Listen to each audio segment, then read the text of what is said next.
C'est un peu cliché, mais fin 2022, et après avoir passé 4 ans à aligner des bullet points sur un PowerPoint, j'ai comme une envie de changer d'air. J'ai voyagé depuis Paris jusqu'au Sénégal en autostop. Le voyage aura duré environ 4 mois, j'ai traversé 6 pays et parcouru plus de 7500 km. J'ai fait ce voyage pour diverses raisons, mais notamment pour me créer des souvenirs, visiter l'Afrique et en faire une vidéo. Il m'aura fallu plus de 2 ans pour trouver la motivation de l'éditer. Bon visionnage. Aujourd'hui, je pars en Afrique. Où ça, je sais pas. Mais j'y vais en stop. Et je n'ai jamais fait de stop. Dans le sac à dos, j'ai de quoi faire un peu de camping, être en quasi-autonomie. J'ai un duvet, j'ai une tente, j'ai un oreiller, un matelas gonflable. J'ai jamais fait de camping. Le truc marrant dans tout ça, c'est que comme je compte filmer un peu mes péripéties, c'est que tu pars avec moi. Donc là, on va se rendre dans le sud de Paris, on va prendre le métro pour y aller. Et puis on va essayer de trouver une première voiture qui pourrait éventuellement m'emmener dans le sud. Donc l'aventure commence ici, c'est parti.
Je suis actuellement au péage de Saint-Arnoux dans les Yvelines, soit à environ 50 km de mon point de départ.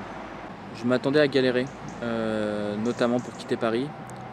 Je ne pensais pas que ce serait compliqué à ce point.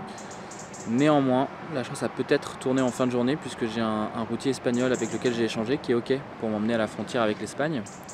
Le petit bémol, c'est qu'il a des contraintes de sommeil à respecter et donc il ne peut quitter l'aire d'autoroute dans laquelle je me trouve qu'à partir de 3 h du matin. Du coup, depuis 19 h et notre échange, j'attends sur une table qu'il ait fait ses heures de sommeil.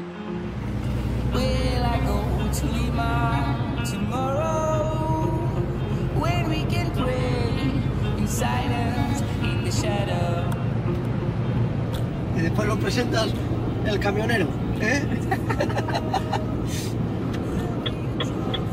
This is my Jesus. Es el reyes de la carretera. El rey. El rey de la carretera. Carretera. Autopista. Sí, autobahn o autoroute. Autoroute. Sur l'autoroute. Pero Jesús no, ¿eh? Pablo, c'est le roi de l'autoroute. C'est pour mes mémoires.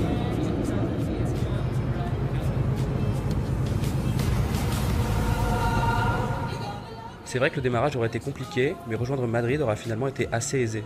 J'ai finalement passé 9 heures avec Pablo, et bien que son anglais soit fané, que mon espagnol n'ait jamais germé, nous serons quand même parvenus à bien communiquer. Il finira par me souhaiter bonne chance et me dépose à la frontière espagnole.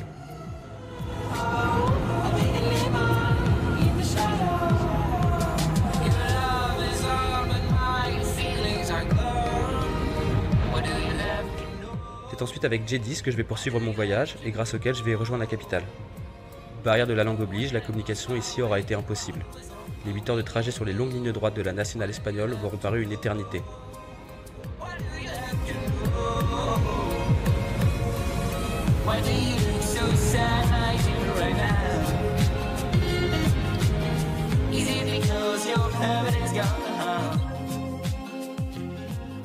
Je te retrouve en Espagne, à Madrid, Plaza Mayor pour être précis. Je suis arrivé hier soir après une longue nuit et une longue journée de route. Je suis fatigué mais ça s'est super bien passé. Et le plan pour moi, c'est de passer quelques jours ici pour visiter la ville et rendre visite à mon ami d'enfance, Victor, qui va m'héberger ces prochains jours.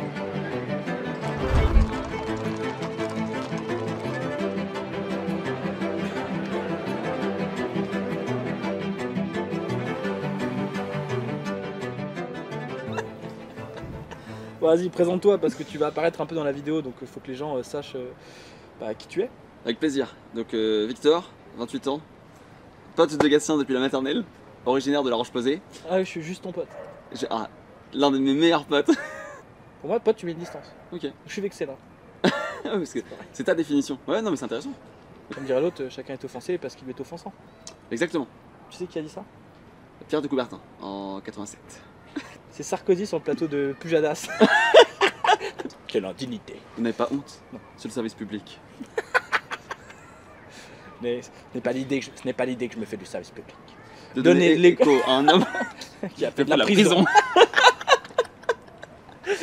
Bah, c'est le moment où tu vas dire que t'es de gauche. Ah oui, je suis de gauche. Bien de la gauche, hein. Pas la gauche socialiste. Hein, Ça va, plus à gauche. on évite le prosélytisme, Pardon. on dit que t'es de gauche, c'est tout. Ouais, j'ai pas dit qu'il fallait être de gauche, j'ai dit que moi je l'étais. Ouais, mais de la façon que tu l'as dit, c'était un peu trop d'entrain. Désolé. Donc t'es de gauche, Désolé d'avoir des convictions. on est factuel. Tu veux nous parler de ton assiette aussi? Mon régime? Ouais. Je suis végétarien. Mais pas encore vegan. Et ça me pose aucun problème. Non, mais je dis ça parce que j'ai fait partie des gens qui disaient je pourrais jamais être végétarien. Et en fait, ça me pose aucun problème. Elle est faite en quoi ta carte bancaire? Ma carte bancaire est faite en partie en bois de cerisier. D'accord. Et du coup, ça permet de payer plus vite? Non, non, même vitesse. Même vitesse, mais tu finances pas la même chose derrière. Ah, Tu veux que je t'en parle plus ou non, surtout pas. On mettra le lien en bas de la vidéo. Qu'est-ce qui se passe en ce moment là à Madrid? Parce que j'ai vu qu'il y avait des pancartes un peu partout.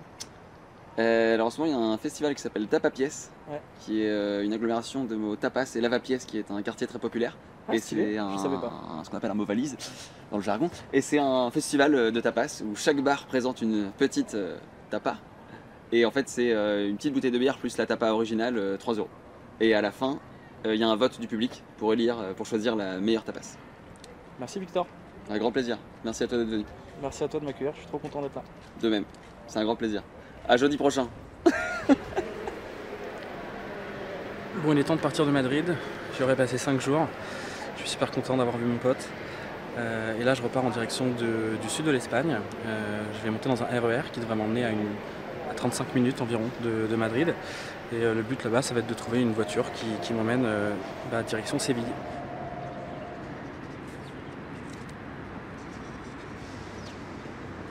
Hola, buenas. Busco un coche que llevar Sevilla. Sevilla, Are you going to Sevilla? ya no sé, tendrías que salir a la carretera. Ah, si. Ok. Aquí. Not you. Ok, gracias. Ciao.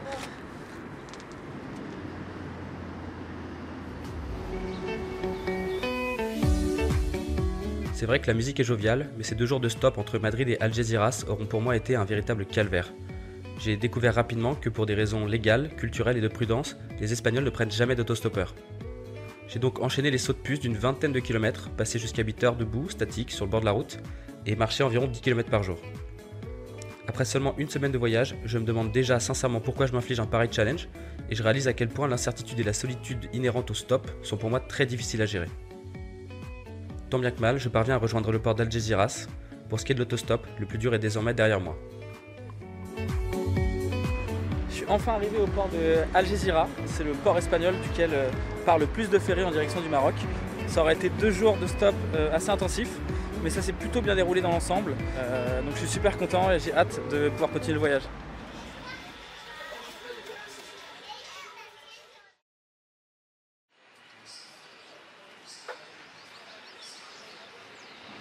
Je suis actuellement à Tanger. Je suis arrivé hier soir en toute fin de journée. Petite anecdote marrante, j'avais réservé un hôtel au cours de l'après-midi et en arrivant sur place, le mec m'annonce qu'il a déjà reloué ma chambre et du coup que je me retrouve sans hébergement à 22 h. Après avoir crapahuté dans toutes les rues de la ville, j'ai fini par me retrouver hébergé par une habitante, moyennant compensation, plus ou moins le prix d'une auberge de jeunesse. Ça donnait lieu à un moment de vie assez original, partager une chambre commune avec toute la famille. C'était sympa, mais j'ai pas pu filmer. Je me sentais pas assez à l'aise de sortir la caméra dans un pareil contexte.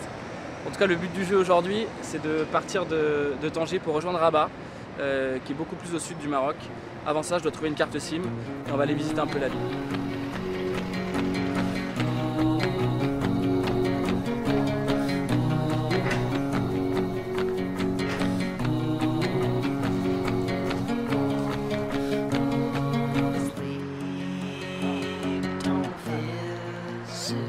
So much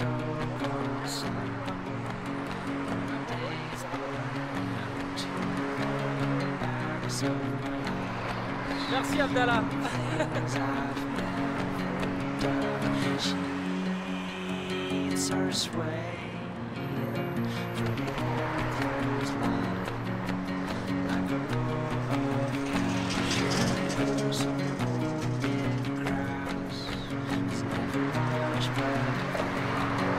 J'ai peut-être trouvé un autostop.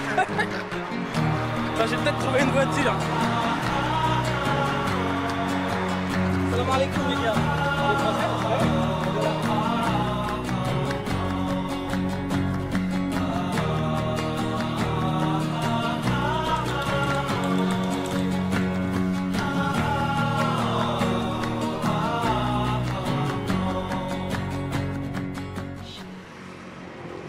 Ça fait déjà 1 jour et demi que je suis à Rabat, la capitale du Maroc. J'ai beaucoup visité, je dirais même que presque aucune des ruelles ne m'est inconnue.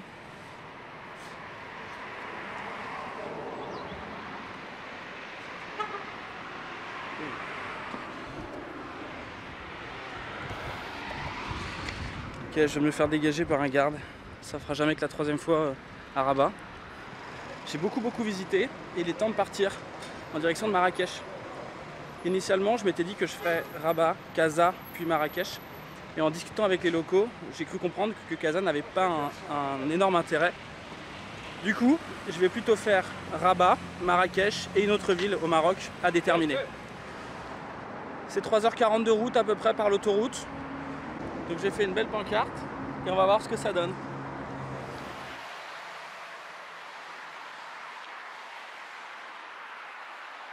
Je suis en camion avec Mohamed qui m'a ramassé sur le bord de la route et qui va jusqu'à Agadir.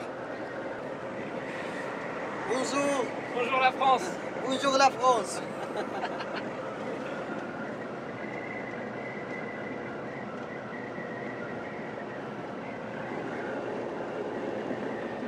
Bienvenue place Jemaa El Fna au centre de Marrakech. Si tu cherches un endroit paisible pour te reposer ou méditer, c'est l'endroit où tu dois absolument pas venir. C'est super vivant. Moi, c'est un endroit que j'aime beaucoup.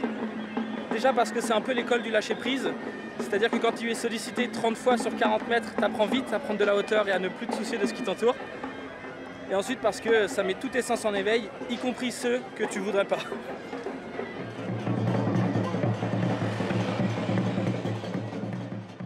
Je décide de rester 4 jours à Marrakech. J'estime que c'est le temps nécessaire pour correctement visiter la ville et se faire arnaquer par les locaux. Bien que j'avance vers l'inconnu, j'ai conscience que c'est le dernier lieu touristique de mon expédition, alors je profite des petits restaurants, des petits cafés, et je pars à la découverte de l'artisanat local.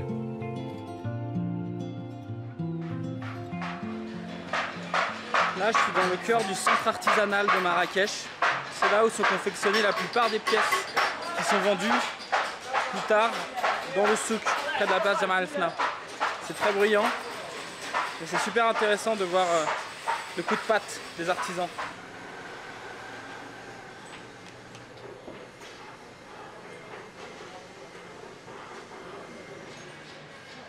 Ça fait combien de temps que tu fais ça? 25. 25 ans? 25 ans. Mais t'as quel âge? 40. T'as 40? Oui. Bah tu les fais pas.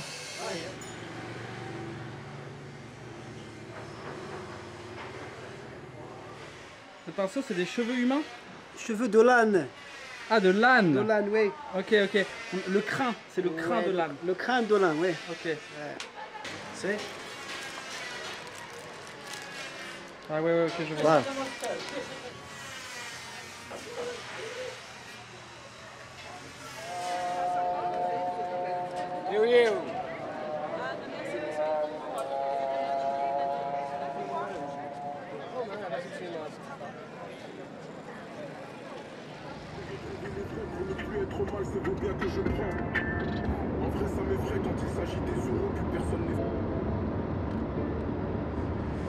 Ok, aujourd'hui départ de Agadir en direction toujours plus du sud du Maroc. C'est là que les choses vont se compliquer un peu parce qu'il n'y a plus d'autoroute. Jusqu'à maintenant j'avais pris soin d'éviter les routes secondaires parce qu'on m'avait dit qu'elles étaient très dangereuses.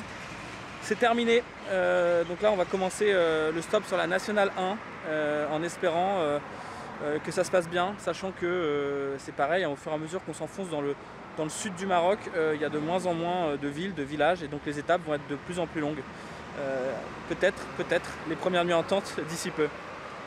Tu sais, il faut trouver une très très bonne connexion internet, et pour l'instant au Maroc c'est compliqué hein de trouver une bonne connexion. Au Maroc seulement pour les vacances, ça y est. Je suis pas habitué, je viens de rentrer 4 ans. Là je suis à la sortie de Tantan dans le Sahara. Je pars en direction de Laayoune aujourd'hui, c'est une grosse étape, environ 300 km.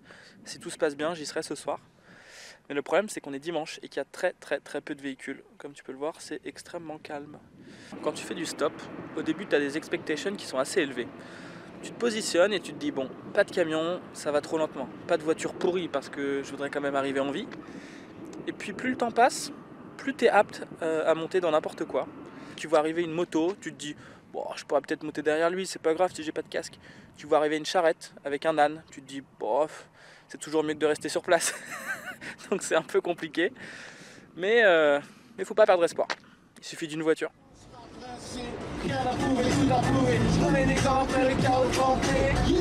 C'est un peu comme le tsunami. Notre pouvoir va partie de la seconde, on se méfie. C'est vrai que ça tourne. L'avenir est à nous. Soit plus question de parler de musique tabou. Ça tue Partout, dans les boîtes comme dans les halls. jamais du rêve pour les mots. Et du coup, sont pas les gros. C'est vrai que ça tourne. L'avenir est à nous. Soit plus question de parler de musique tabou. Ça tue Partout, dans les boîtes comme dans les halls. jamais du rêve pour les mots. Et du coup, sont pas les gros. 2005, t'as besoin de 5, je fais 6 à des 5. Tu fites comme le C5, moi je reste là. Ibrahim et Ayab viennent de me déposer à environ 20 km de Laayoune. Donc une superbe journée. Ça aurait été super cool parce que c'était vraiment des gens en or. Je vais maintenant devoir trouver une nouvelle voiture alors que la nuit est quasiment tombée pour rejoindre le centre-ville et le petit hôtel que j'aurais booké avant de repartir demain. Donc sans plus tarder, je me remets au stop et en espérant que je passe pas la nuit sur le bord de la route.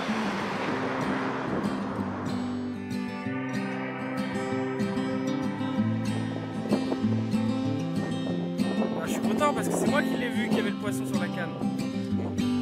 Moi le pêcheur. Dakhla, c'est la dernière ville marocaine avant la frontière avec la Mauritanie. Perdu dans le Sahara, le lieu est très connu comme étant l'un des meilleurs spots au monde pour le kitesurf. À ce moment-là du voyage, ça fait déjà 3 semaines que je suis sur la route. C'est l'occasion pour moi de faire un premier bilan. J'ai entrepris ce périple avec 2 ambitions. 1. Me déplacer lentement pour rencontrer des gens. Et 2. En profiter pour capturer ces moments de vie. Malheureusement, le constat est un peu rude, mais à ce moment-là, le voyage ne correspond pas à l'idée que je m'en étais fait.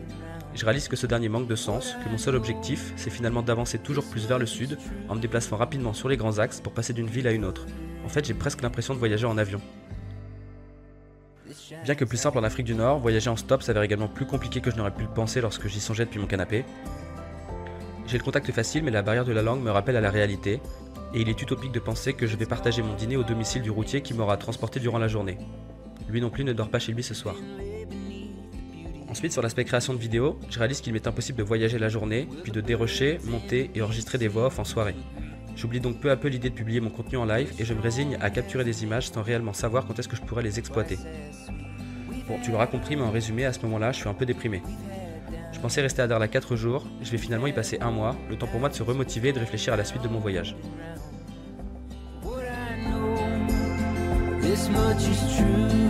Pour ceux qui ne connaissent pas Dakhla, j'entends ceux qui ne vivent pas ni à Osgore ni dans Paris intramuros. C'est un peu the place to be pour s'essayer au kitesurf et au surf. C'est la dernière ville, la dernière grande ville avant la frontière avec la Mauritanie. Donc en réalité c'était un peu la parenthèse enchantée de ce voyage, puisqu'il n'y a pas grand chose d'autre à faire ici que du surf et de la plage. Donc j'ai été content d'y passer quelques jours, mais il est temps de reprendre la route, donc en direction de Nouadhibou. Ça va être une longue étape aujourd'hui, mais je suis assez serein, je pense que j'aurai pas trop de mal à trouver quelqu'un pour me prendre en stop. J'ai été content de passer un peu de temps ici, mais je suis super content de reprendre la route, et donc j'ai hâte de reprendre le stop.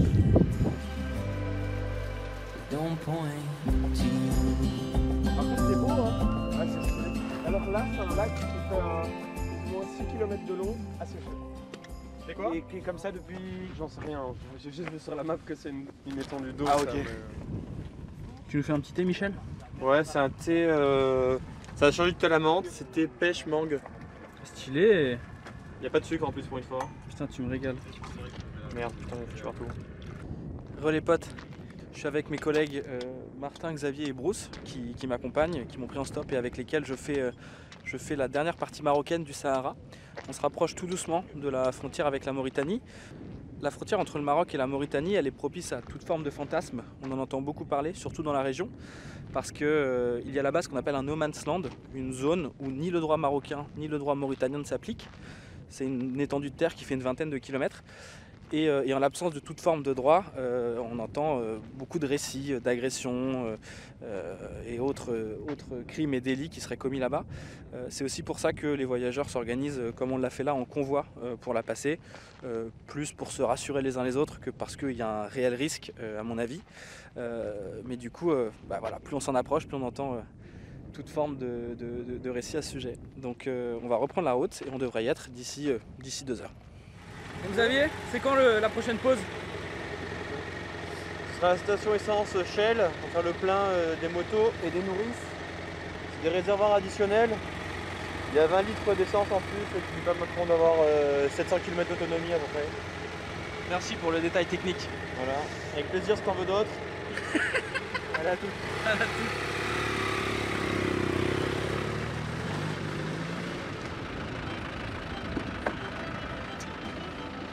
Bon, on les suit ou on fait demi-tour? Allez, direction d'Arla pour 2 semaines supplémentaires. Il va être temps de se mettre au caille. Bon, là il faut que je te présente Martin, Xavier et Simon. Les 2 premiers sont français, motards, et se sont rencontrés online sur un forum de moto. Après quelques semaines d'échange, ils décident de faire Paris-Dakar en 2 roues. C'est sur la route qu'ils vont rencontrer Simon, il est belge et l'heureux propriétaire d'un Land Rover Expedition entièrement aménagé. Ce dernier est parti de sa ville natale en Belgique avec l'ambition de traverser le continent pour rejoindre l'Afrique du Sud. J'ai rencontré ce trio à Dakhla la veille de mon départ présumé à l'occasion de la diffusion du match de foot Maroc-Croatie. C'est seulement après quelques minutes d'échange que Simon me proposera de monter avec lui et de passer ensemble la frontière avec la Mauritanie. Une aubaine. Ok, on est arrivé à la frontière entre le Maroc et la Mauritanie. On vient de passer le check-out côté marocain, donc on a obtenu le tampon sur le passeport. Ça a été plutôt rapide, on a mis 1 heure côté marocain. On verra combien de temps ça dure côté mauritanien. Je vous tiens au courant.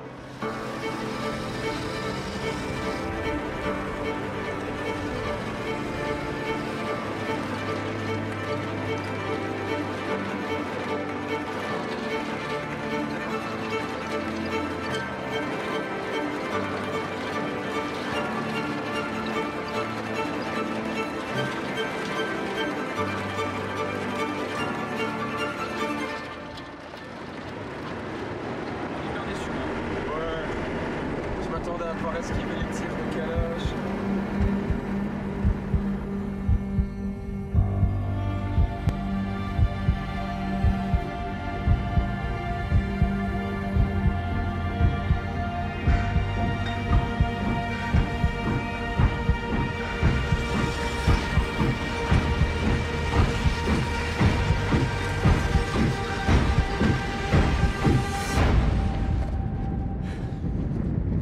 Donc là, vous venez de voir passer l'attraction locale, le train de minerai de fer qui transporte des minerais de fer, comme son nom l'indique, de Zouérat, une ville qui est à l'est de la Mauritanie, jusqu'à Nouadhibou, qui est tout à fait à l'ouest. Il est dit que c'est le train le plus long du monde, donc je suis super content de l'avoir vu passer en live. Peut-être que dans une autre vie, je monterai dedans. Aujourd'hui, je me suis contenté de le regarder passer. Ça va, champion? À la gauche, en Mauritanie, hein.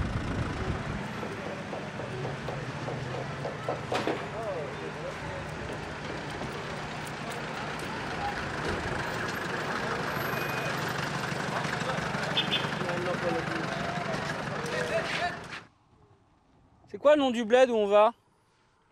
Je te retrouve en plein milieu de la seule route qu'il y ait ici en Mauritanie. On est parti ce matin de Nouadhibou en direction de Nouadchok.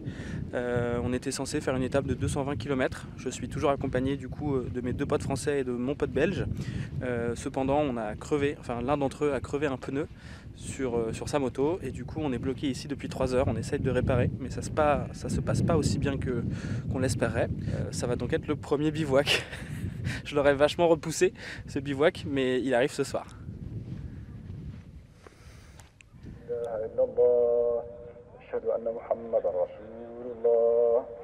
أشهد أن محمدا رسول الله أشهد أن لا إله إلا الله.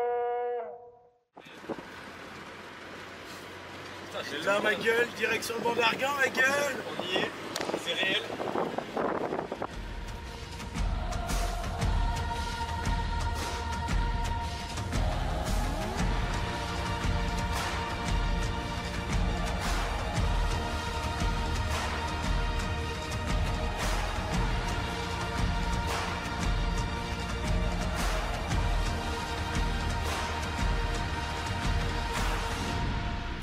Je te retrouve dans le banc d'Arguin. C'est le principal parc de Mauritanie. C'est un parc naturel énorme qui fait 12 000 km². C'est plus grand que le Liban, pour te donner une petite idée. Et du coup on a fait un arrêt de 3 jours dans ce parc national, dans lequel on a pas mal chillé, on a pu se baigner, on a pu observer les oiseaux, voir quelques renards, mais surtout rencontrer des pêcheurs locaux et pêcher avec eux. On a donc pris nos premiers poissons, c'était un super moment de vie. On les a bouffés d'ailleurs avec des frites cuisinées par le chef du camping dans lequel on se trouve, donc que du positif. Je pensais que Dakhla serait un peu la seule parenthèse enchantée de ce voyage. Il s'avère que la Mauritanie et le banc d'Arguin en est une seconde, donc c'est vraiment top. Là on s'apprête à repartir en direction de Nouakchott, qui est la capitale de la Mauritanie. On devrait y être ce soir et on va y passer une journée, a priori pas plus. Il n'y a pas grand chose à y voir de ce qu'on nous a dit. Viendra ensuite le temps de partir en direction du Sénégal et de reprendre la piste pour passer la frontière. Je vais te montrer la tente berbère dans laquelle on a dormi cette nuit. Tu vas voir, c'est assez spartiate mais pas moins confortable.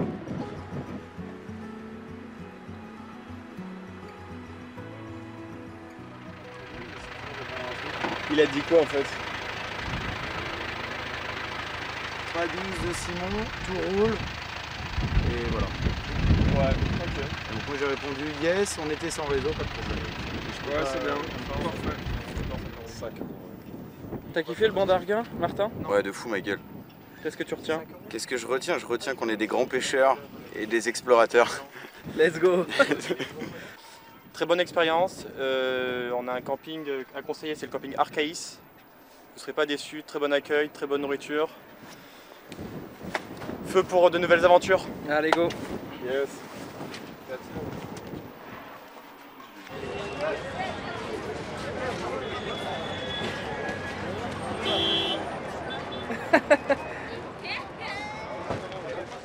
On va chercher un maillot de foot pour Bruce. Ouais.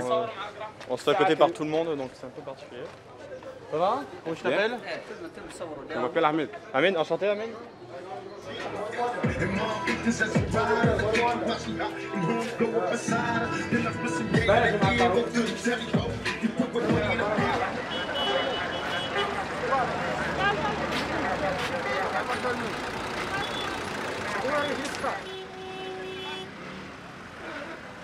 Pas évident la conduite dans Nouakchott. On a fait 300 mètres depuis 15 minutes, mais c'est folklorique, ça va dans tous les sens. En même temps, quand on part en voyage On y est prêt. entre 4 mois et 1 an, on n'est pas à 15 minutes près dans les On bouchons. n'est pas à 15 minutes près. On n'est pas encore sorti de Nouakchott, hein, mais je crois que ça va le faire avant ce soir. Ouais. Ça avance pas Michael. 25 minutes qu'on est là, qu'on discute de qui va gagner la Coupe du Monde, de pourquoi Benzema il est blessé, pourquoi il y a un bus de la RATP de l'autre côté. Bonne journée. Donne-moi une money. Non, j'ai rien, ma gueule. Vas-y, bonne journée.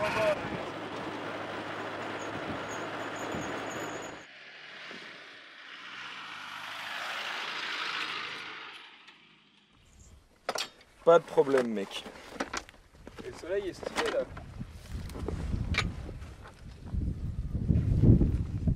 Mais si on veut faire un feu, il faut prendre du bois maintenant.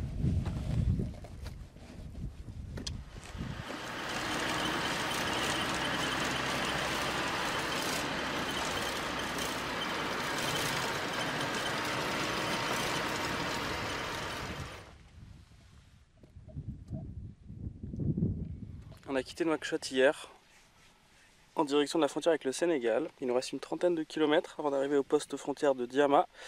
Et on vient d'avoir un petit souci avec le véhicule. Il semblerait qu'il y ait une fuite dans le radiateur. Et donc Simon s'improvise mécanicien et j'ai toute confiance en lui pour nous réparer ça.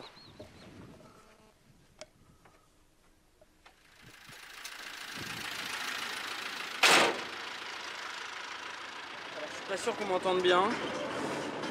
Mais du coup, suite à notre petite alerte sur le radiateur, on a décidé de reprendre la route en avançant tout doucement. Donc en gros, on est en 4e voire 5e à 30 km/h pour essayer de faire en sorte que le moteur ne chauffe pas trop. Bruce nous gère la conduite aux petits oignons. Et je sors le téléphone, enfin je sors la caméra parce qu'on a un paysage qui commence à être hyper sympa.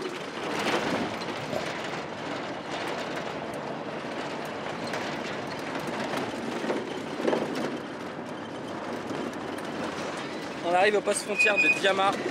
On va donc pouvoir quitter la Mauritanie et entrer au Sénégal. A priori, le temps d'attente estimé à la frontière varie entre 2 heures et 4 heures. Donc on va vous tenir au courant, mais ça risque d'être une longue après-midi.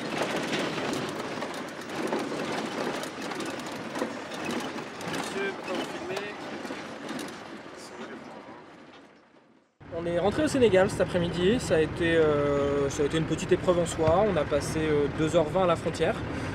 J'ai laissé mes 2 compères français et mon compère belge gérer les formalités pour moi parce qu'ils ont des skills que je n'ai pas, à savoir la patience et la diplomatie. On est juste arrivé à Saint-Louis ce soir. Je pensais que le passage de la frontière serait la seule difficulté de la journée. Il n'en était rien, on s'est retrouvé embourbé dans une espèce de piste indiquée par Google Maps, je te mettrai les images juste après, c'était assez comique. Là on est dans Saint-Louis et on s'apprête à trouver un camping pour y passer la nuit. Et peut-être même un garagiste pour réparer le radiateur qui nous a fait des siennes durant l'après-midi.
En ce premier jour de décembre, je suis réveillé aux aurores. J'aurais évidemment dû réaliser la veille que je venais de planter ma tente sous un minaret.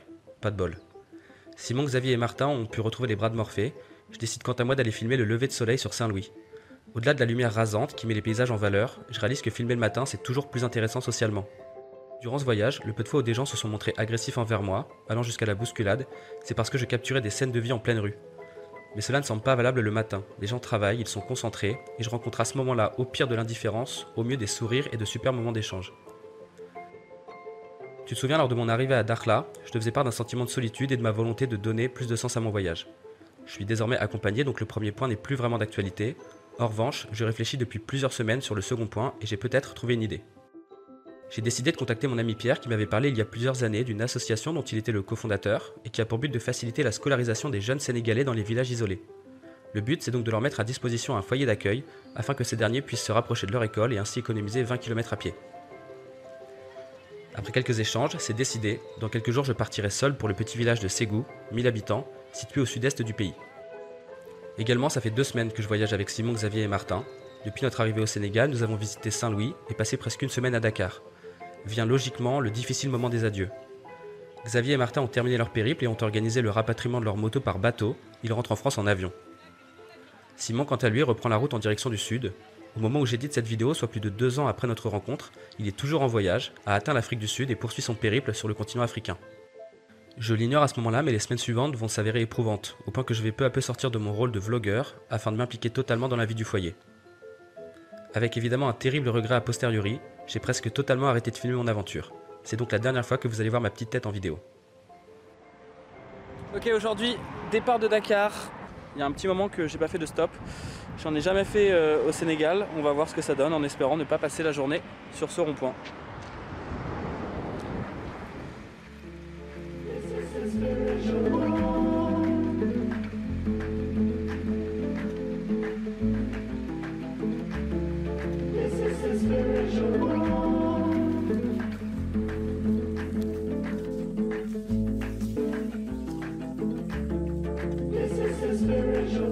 C'est après 2 jours de voyage que j'arrive à Ségou. Je fais alors la connaissance avec la trentaine de pensionnaires, mais aussi avec les habitants du village. J'emménage dans une petite case en paille et je prends peu à peu mes marques au sein du foyer. Après quelques semaines, je me suis fait de nouveaux amis. Ce sont donc Amadou et Yaya qui vont vous expliquer leur mode de vie et le fonctionnement du foyer.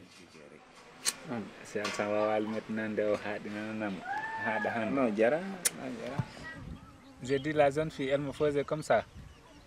Elle fermait un seul des yeux. Tu penses qu'elle est amoureuse de toi? Non, moi je ne le pense pas. Elle se moquait de moi, quoi. Ça va, champion? Ça va. Ça, c'est mon boulanger, ça. Oui. Ouais. Je m'appelle Amadou Diallo. Je suis un élève de la terminale L2. Où la matière dominante, c'est la philosophie et l'histoire-géographie. Donc pour toi, à la fin de l'année, il y a un examen? Oui, oui, la fin de l'année, j'ai un examen. Le diplôme du baccalauréat. Bon, vas-y, présente-toi. Je m'appelle Yaya Diallo, j'habite à Ségou, dans ce même village. Ok. Mais qu'est-ce que tu fais au foyer si tu habites dans le même village? Moi, je suis au foyer pour apprendre parce que je n'ai pas de lumière chez moi. Bon, moi, je suis au foyer pour être l'intermédiaire pour bien gérer le déroulement du foyer. Et tu es en quelle classe? Je suis en seconde L. Pourquoi tu as un truc bizarre dans les cheveux? Ah, ça, c'est un peigne. Peigne. Ça sert à quoi? Ça sert à peigner les cheveux. Montre. Ok, je vois. Mais ce n'est pas pour Gassion. Nous avons 27 élèves dans le foyer et le plus petit peut avoir 13 ans, 12 ans et le plus âgé, c'est moi qui a 23 ans. Ça veut dire ceux qui sont là-bas, ils peuvent être là-bas de 6e jusqu'à la classe de terminale. Pourquoi les jeunes ils sont au foyer? Les jeunes sont au foyer tout simplement parce que ça leur permet de se rapprocher de l'école. Parce qu'il y a certains qui venaient de longue distance. Maintenant ils sont là dans le foyer, ils se lèvent tôt, ils sont là, ils sont logés, ils sont nourris. Ça les facilite. Tu as des frères et des sœurs? Oui, j'ai 2 grands frères et une petite sœur. Tu voudrais faire quoi quand tu seras grand? Quand je serai plus grand, je voudrais être un enseignant pour éduquer les enfants, pour qu'ils auront une bonne avenir. Donc toi, tu as un rôle particulier au foyer? Oui. Explique-moi. Je suis un boulanger, mon rôle c'est de faire du pain. Tous les jours, je fais 39 ou 40 pains pour les jeunes, pour qu'ils auront de petits déjeuners pour bien apprendre à l'école. Et quand tu n'es pas au foyer, qu'est-ce que tu aimes bien faire? Quand je ne suis pas au foyer, je pars chercher des bambous, du paille, je travaille un peu et je me repose. Qu'est-ce que tu aimes dans le foyer? Bon, j'aimais dans le foyer le fait qu'il n'y a que des zones, il y a des élèves qui viennent des villages environnants. Nous tous, on se réunit là-bas. Déjà, ça fait une famille et ça qu'on essaie de connaître l'autre, d'apprendre comment se connaître, c'est tout. En ce moment, on est en train de construire une salle d'études. Le but, c'est que dans cette salle, il n'y aura que des tables où les élèves peuvent s'asseoir pour étudier. Et puis, ça permettra aux élèves de plus se concentrer. C'est quoi ton rêve dans la vie? Mon rêve le plus fou, c'est quand je serai grand, d'avoir une bonne femme et avoir des enfants. Combien tu veux d'enfants? 5. Pourquoi? Pour s'occuper d'eux et les éduquer. Allez. Merci. Mamadou. Allez. Après un mois et demi aux côtés de ces jeunes Sénégalais, mon immersion touche à sa fin. Mes missions auront été diverses, de la gestion des ressources alimentaires à l'aide aux devoirs, en passant par la maçonnerie sous 40 degrés, j'aurai contribué autant que possible à la vie du foyer. Cette expérience aura été aussi celle de la vie au fin fond de l'Afrique, à dormir sur un lit en bois, se laver avec un gobelet en plastique et manger du riz sans protéines à tous les repas. C'est ce dernier point qui aura pour moi été le plus délicat. J'ai eu le plaisir de rencontrer 2 vipères heurtantes ainsi qu'un scorpion sous des pierres que je devais manipuler. J'ai regardé un incendie dévaster la colline adjacente au foyer tout en espérant que ce dernier ne descende pas jusqu'à nous. Je suis également tombé malade après avoir mangé de la viande fraîchement abattue et expérimenté durant 7 longues semaines l'impossibilité de voir ce reflet dans un miroir. Je vous assure que c'est pas si simple. Malgré ces conditions, l'expérience aura pour moi été incroyable. J'ai reçu le meilleur des accueils de la part des membres du foyer et des habitants du village de Ségou. Je retiens notamment leur immense gentillesse, la solidarité et le dévouement de chacun pour le bien de la communauté. Mon expérience touche à sa fin et en toute transparence, j'ai vraiment envie de rentrer chez moi. Mon vol retour est planifié dans 1 semaine et demie. Je me rends quelques jours en Gambie pour y photographier les singes, puis je termine mon voyage en Casamance, c'est la partie la plus touristique du Sénégal.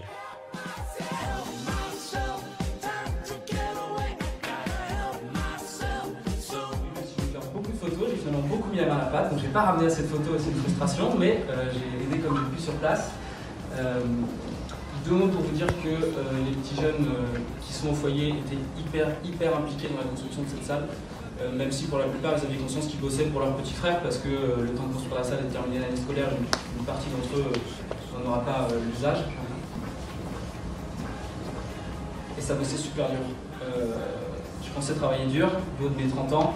Le petit gamin de 14 ans, il piochait plus fort que moi, il soulevait plus que moi et plus longtemps que moi.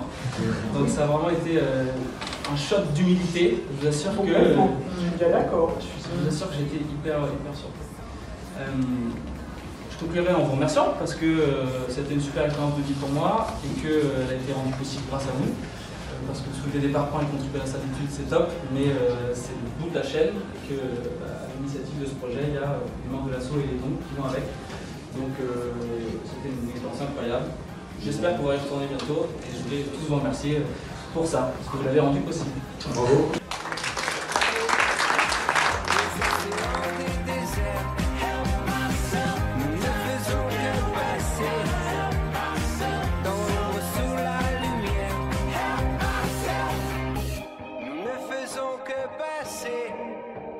Elle m'a déposé comme une merde sur l'autoroute.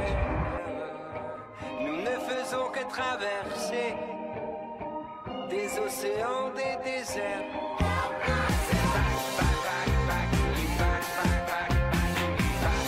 C'est la première sortie parce que c'était trop dangereux. Tout va bien.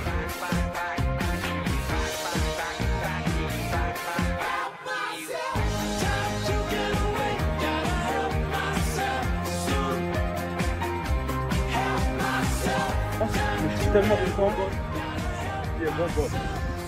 Bon gosse. Shukran. Nous ne faisons que passer dans l'ombre et la lumière. Nous ne faisons que traverser. Je pense que t'as des vidéos sympas parce que en fait tu filmes beaucoup. C'est des tranches de vidéos.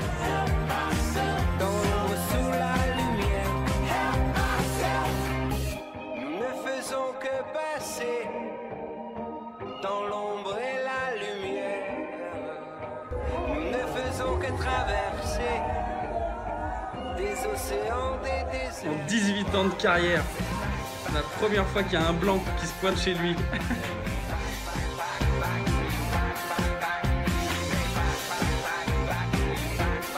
La belle vie quoi? La belle vie caca.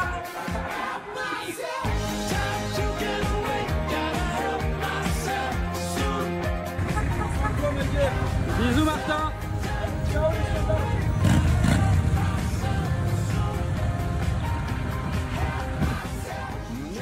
Lucas, j'espère que tu vas bien. Petit récap depuis la dernière fois qu'on s'est vu.